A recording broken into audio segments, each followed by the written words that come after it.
기도회부터는 순서가 조금 바뀝니다. 새벽 기도회 순서가 새로운 번역본인 사도신경과 주님의 기도로 이제 순서가 진행이 되는데요. 사도신경으로 시작하고 주님의 기도로 마무리하는 순서가 됩니다. 그래서 아직 이 사도신경하고 주님의 기도 새로운 것이 익숙하지 않기 때문에 앞에 보이는 모니터 화면에 나오는 것을 보고 함께 고백하고 기도하시면 되겠습니다. 이제 다 같이 우리 사도신경으로 우리의 신앙을 고백하겠습니다. 나는 전능하신 아버지 하나님, 천지의 창조주를 믿습니다. 나는 그의 유일하신 아들, 우리 주 예수 그리스도를 믿습니다.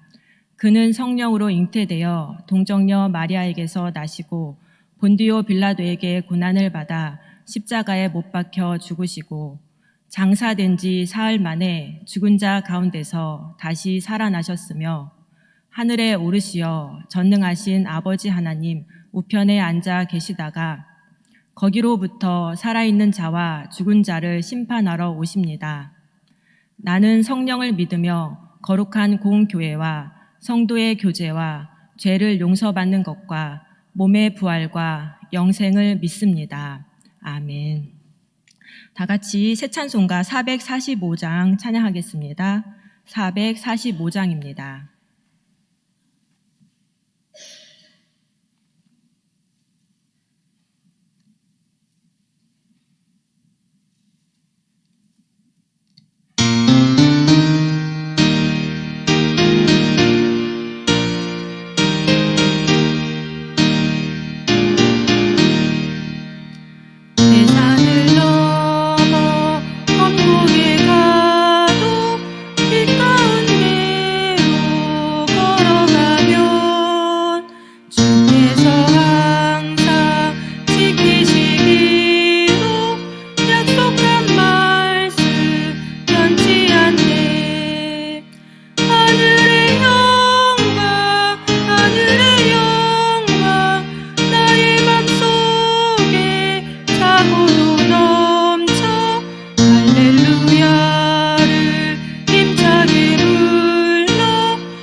하나님께서 오늘 우리에게 주신 말씀은 구약성경 출애굽기 25장 23절에서 40절까지의 말씀입니다.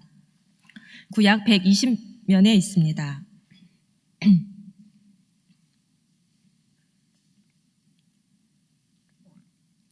출애굽기 25장 23절에서 40절 말씀을 함께 봉독하겠습니다.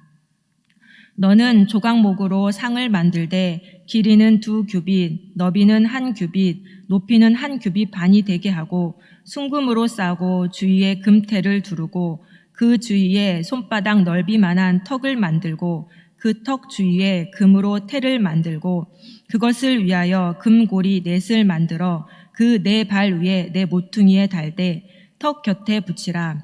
이는 상을 맬 채를 꿰을 곳이며 또 조각목으로 그 채를 만들고 금으로 싸라. 상을 이것으로 맬 것이니라. 너는 대접과 숟가락과 병과 붓는 잔을 만들되 순금으로 만들며 상 위에 진설병을 두어 항상 내 앞에 있게 할지니라.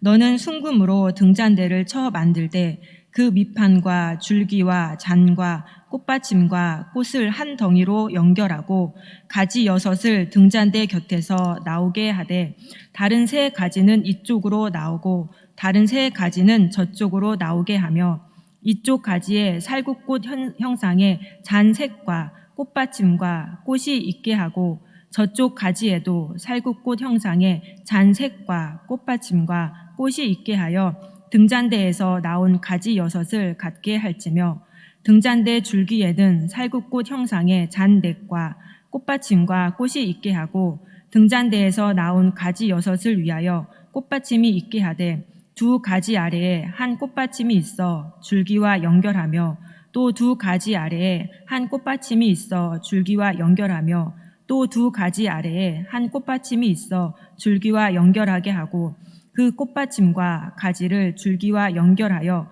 전부를 순금으로 쳐 만들고 등잔 7을 만들어 그 위에 두어 앞을 비추게 하며 그 불 집게와 불동 그릇도 순금으로 만들지니 등잔대와 이 모든 기구를 순금 1달란트로 만들되 너는 산과 이 산에서 내게 보인 양식대로 할지니라. 아멘. 출애굽한 이스라엘 백성들은 시내산에서 희생 제물의 피를 제단에 뿌리는 의식을 통해 하나님과 언약을 체결하였습니다. 이제 이스라엘 백성들은 하나님 나라의 백성으로 그리고 하나님의 뜻을 실현시키는 도구로 성별이 된 것입니다. 이러한 언약식이 끝나자 하나님께서는 모세를 시내산 정상으로 부르셨습니다. 모세는 그의 부하인 여호수아와 함께 하나님의 산으로 올라갔고 그곳에서 40일 40야를 머물었습니다. 이 시간 동안 모세는 하나님께서 친히 새긴 십계명 2돌판을 받았고 또 하나의 중요한 율법을 받았습니다. 그것은 바로 성막 건축법입니다. 하나님께서는 모세에게 성막 건축과 관련된 사항을 친히 하나하나 설명해 주셨고 출애굽기 25장부터 31장까지가 바로 성막 건축법을 담은 율법입니다. 성막은 성소와 지성소로 나뉘며 이 둘 사이에는 휘장이 가려져 있습니다. 지성소는 1년에 한 번 대속죄일에 대제사장만 들어갈 수 있는 곳으로 그곳에는 증거궤가 있습니다. 그리고 성소에는 제사장들이 항상 철저히 관리하는 떡상과 등잔대와 향단이 있습니다. 오늘 본문 말씀은 이 성소에 놓여 있는 3가지 중에서 떡상과 등잔대를 제작하는 방법과 그 기능에 대해서 말씀해주고 있습니다. 먼저 떡상에 대한 내용입니다. 상상력을 동원하셔서 한번 떡상이 어떻게 생겼는지 그려보시기 바랍니다. 이 떡상은 4발을 가진 작은 상입니다.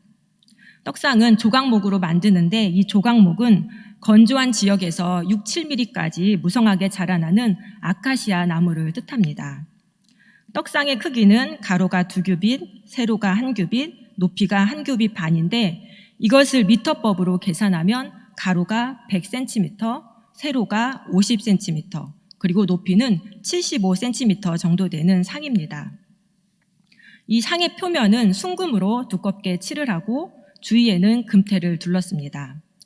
또 상 둘레에는 손바닥 너비만한 턱을 만들어 붙이고 그 턱의 둘레에도 금태를 둘렀습니다. 이 턱은 상 위에 놓인 것이 미끄러지지 않도록 상의 테두리 위로 솟아 있습니다. 그리고 이 떡상의 4발 위에는 금고리를 달아서 금을 입힌 채 긴 채를 넣을 수 있게 만들었습니다. 이는 증거궤처럼 떡상을 운반할 수 있도록 하기 위함입니다. 이 떡상의 기능은 30절에 기록된 것처럼 상 위에 하나님께 바치는 진설병을 항상 놓아두기 위한 것입니다.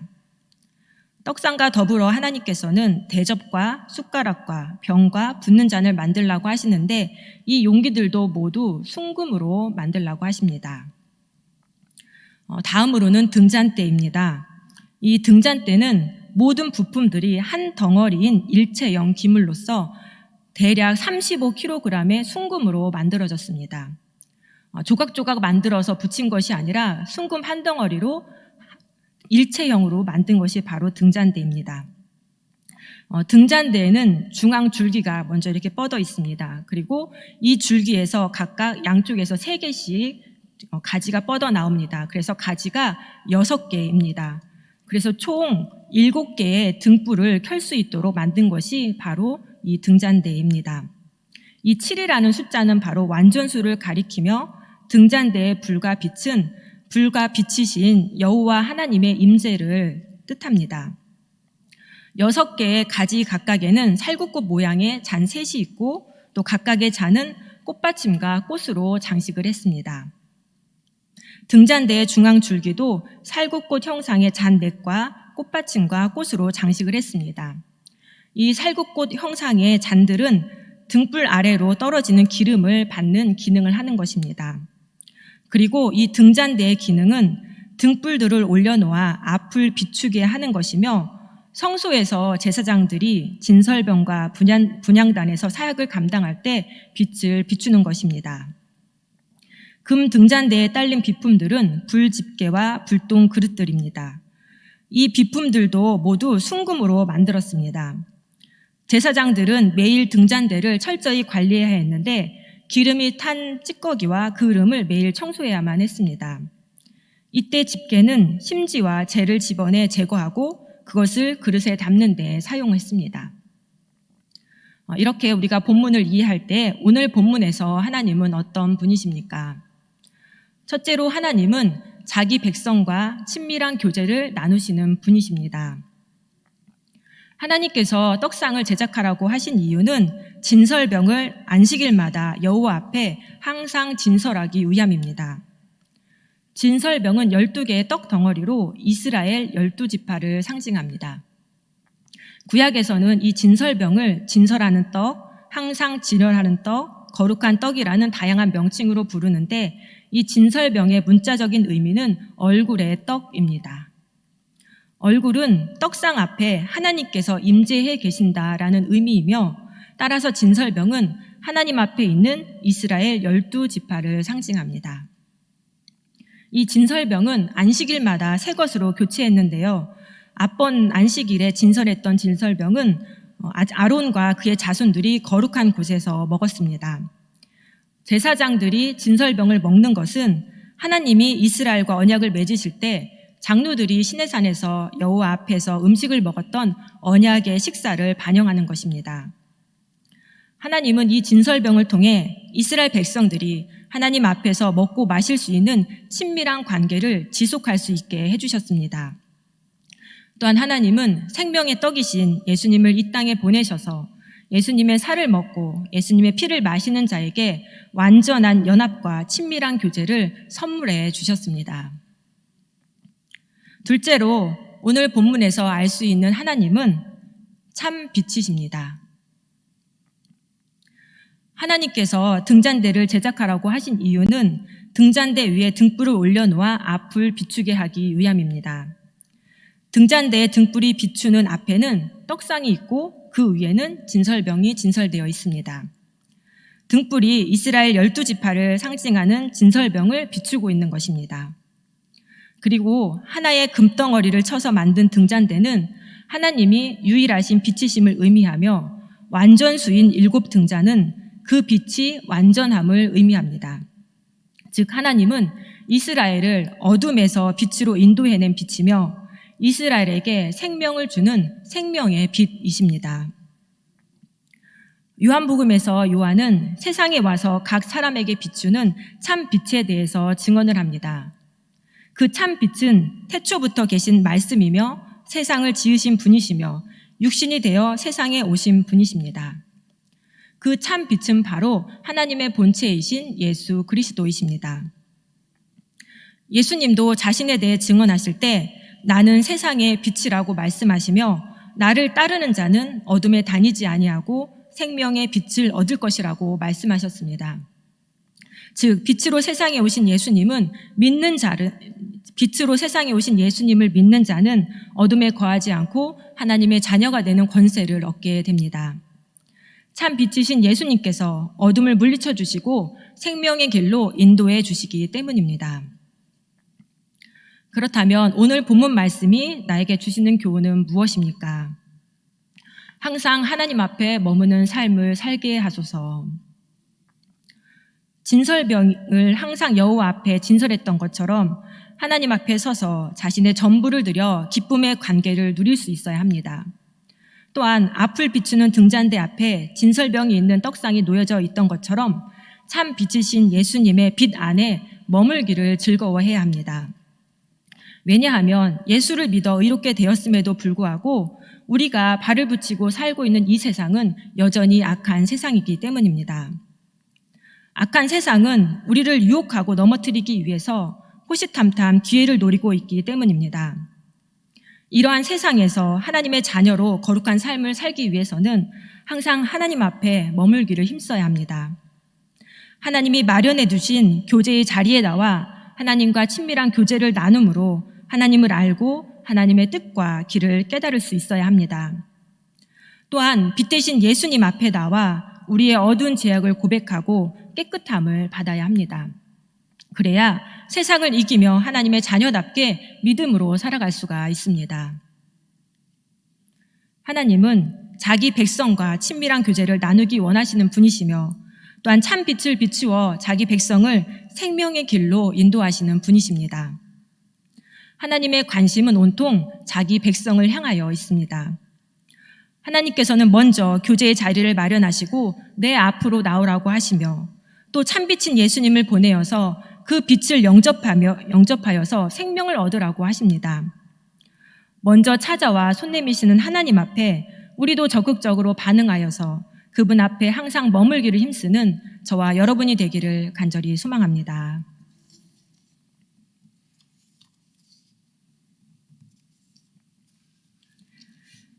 참 빛이신 하나님, 어둠에 갇혀있던 저희들에게 예수님을 보내주시어 참 빛을 비춰주시고 생명의 길로 인도하신 은혜에 참으로 감사드립니다. 하나님을 아버지라 부르며 친밀한 교제를 나눌 수 있도록 우리를 부르셨는데 항상 하나님 앞에 머물기를 힘쓰기 원합니다.